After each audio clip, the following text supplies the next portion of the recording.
In terms of the current situation when it comes to the natural gas market, where do we stand? There just isn't enough of it.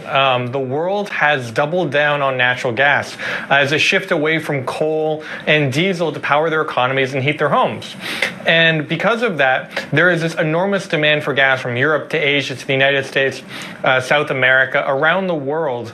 There is enormous demand, but there isn't enough supply. Supply isn't keeping up, not only because of Russia, but also because of an underinvestment in natural gas upstream supply. Because of the energy transition, while folks did want to use natural gas to shift away from dirtier coal, they were still reluctant to invest in new supply. And there was this kind of tightrope balance where Russia was providing just enough supply to the market, the LNG facilities in the U.S. as well. But we look in the story that there was an outage in the U.S. plant, Russia is curbing supply, and suddenly there's a shortage, and countries don't know what to do because they're dependent on the fuel to power their economies, and you see things that are happening in Germany, like they're having to bail out Uniper. Good afternoon, Stephen. So there just isn't enough natural gas out there. How bad is it going to get in this Northern Hemisphere winter for the global natural gas market? And which countries or which regions will see the biggest problems?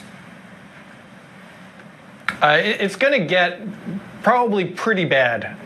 Of course, how bad it gets depends on how much gas Russia sends to Europe. Europe is in a very weak position. They're probably one of the most exposed because they depend on Russian natural gas more than any other region in the world. And if they don't get that gas, if they're unable to fill their inventories by the winter time, they should be filling them now, but they're unable to do so, then you could see gas rationing. You could see industries totally shut down in Germany and other countries that are dependent on Russian gas because there just isn't enough and they want to keep the gas flowing to their houses. Other major importers in Asia, China is a big importer of liquefied natural gas. They could see a crunch. Japan is very dependent on LNG. Singapore, where we are right now, also is an enormous importer of natural gas, and they could see prices rise. I know my power bill is rising. That is likely going to continue as we get closer to winter.